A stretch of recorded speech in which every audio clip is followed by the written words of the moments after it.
Hello and welcome to Cogito Ergo Pod. I'm your host, Daniel. This is the space where we delve into, dissect, and occasionally get lost in the labyrinthine corridors of theology, philosophy, and the esoteric.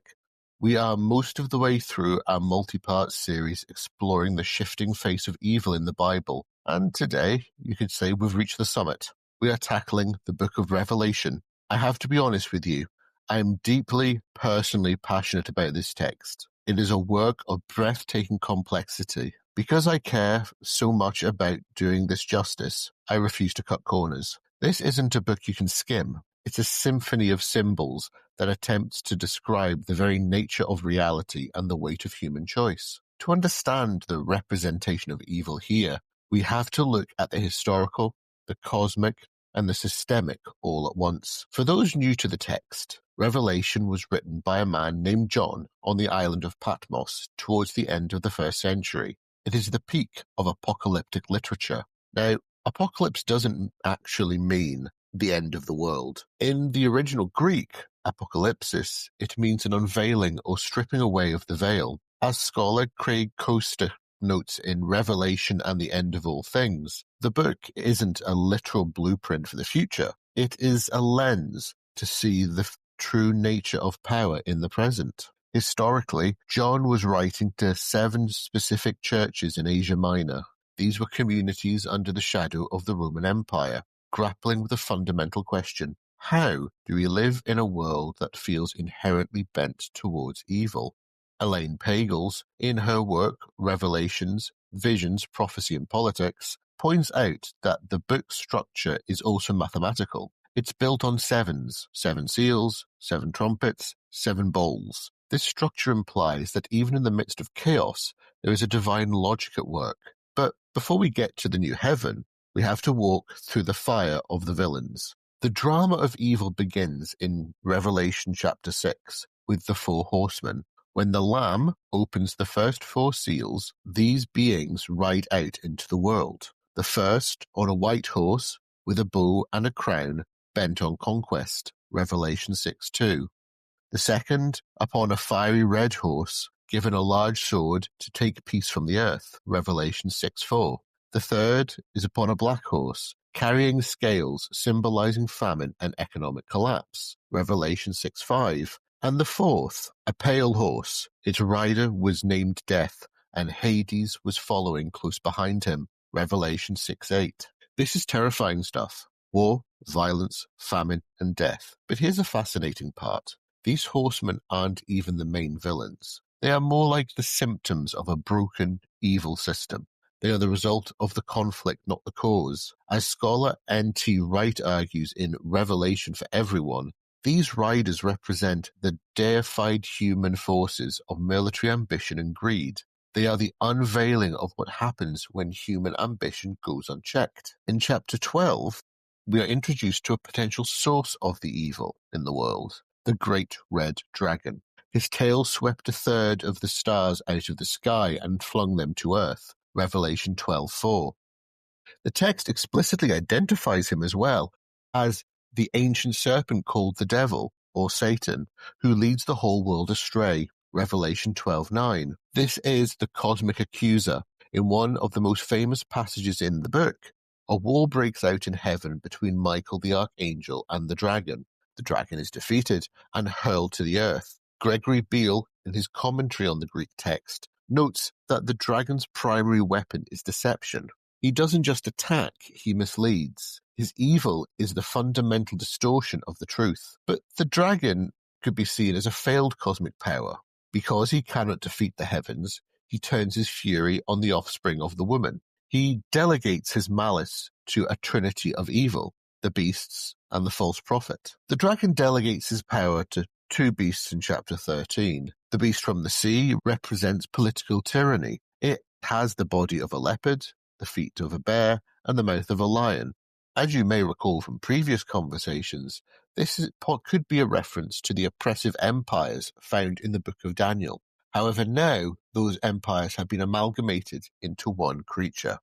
Then comes the beast from the earth, also known as the false prophet. He looks like a lamb but speaks like a lion, speaks like a dragon. Revelation 13:11. This is the spiritual face of evil. Propaganda, deceptive ideology, and the deification of the state. It parodies the true Lamb, using the language of piety to enforce the will of the dragon. This brings us to perhaps the most controversial, sensationalized, and well-known part of the entire book, the Mark of the Beast. John writes in Revelation 13:16-18, that the second beast forced all people to receive a mark on their right hands and on their foreheads, so that they could not buy or sell unless they had the mark. And then he gives us a riddle. Let the person who has insight calculate the number of the beast, for it is the number of a man. That number is 666.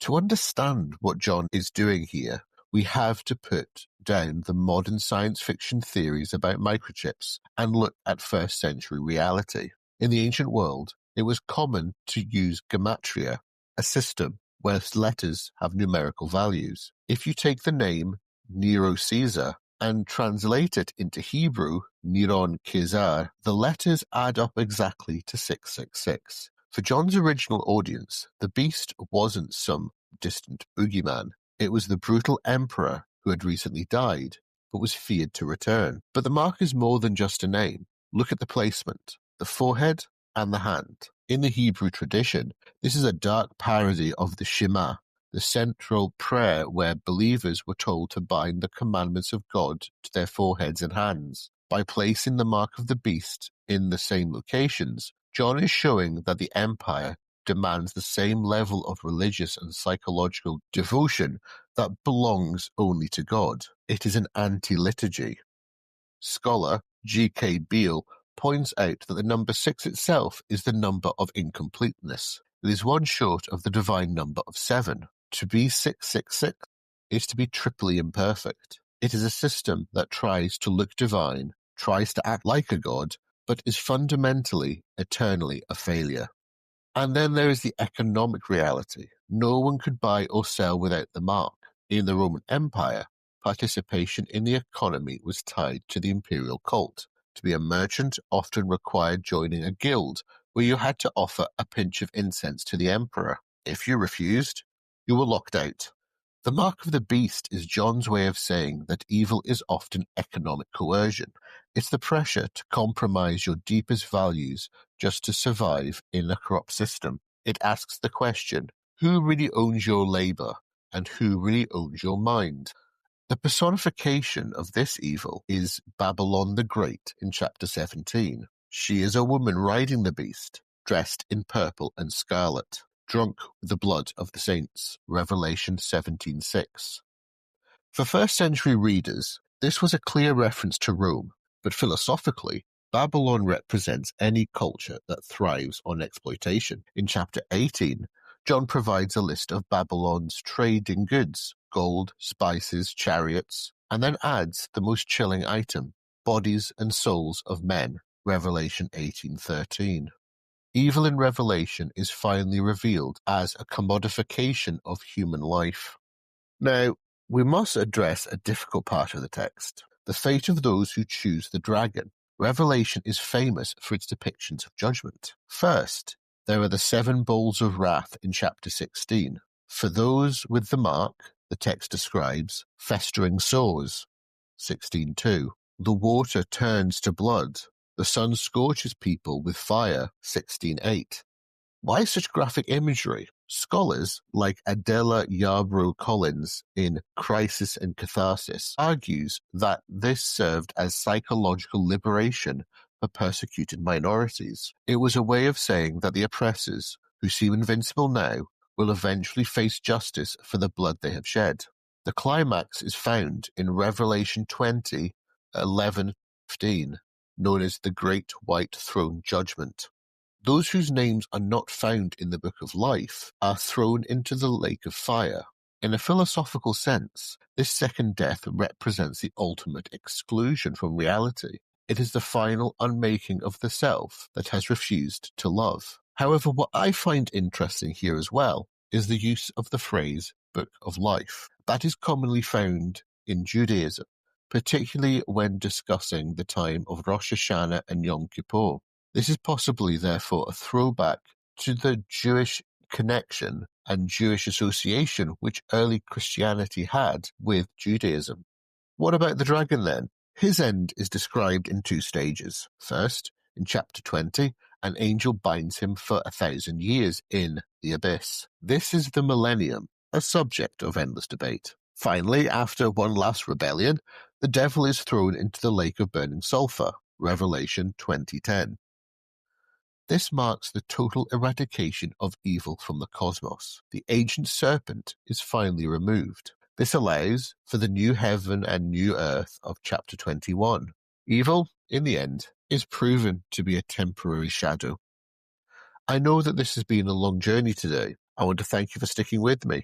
It was important to me that we didn't just look at the monsters, but at the reason for the monsters. Revelation tells us that evil is systemic, economic, and deceptive, but it also tells us it has an expiration date. Before I let you go, I want to remind you how important it is for you to follow this podcast. Give us a like, a follow, and even give a comment if you want to. Your engagement keeps Cogito Ergo Pod growing. You can also follow the podcast on all major podcast providers. Also, please join the conversation on Instagram at Cogito Ergo Pod, where I will upload when new episodes are available, any clips from the episode, and any entertaining memes I may see from time to time. With that, I would like to thank you for listening, and I look forward to you joining us next time as we conclude our series on evil. Though we have finished the Bible, there's still a couple of books we need to look at that you may not be so familiar with. So until next time, keep thinking.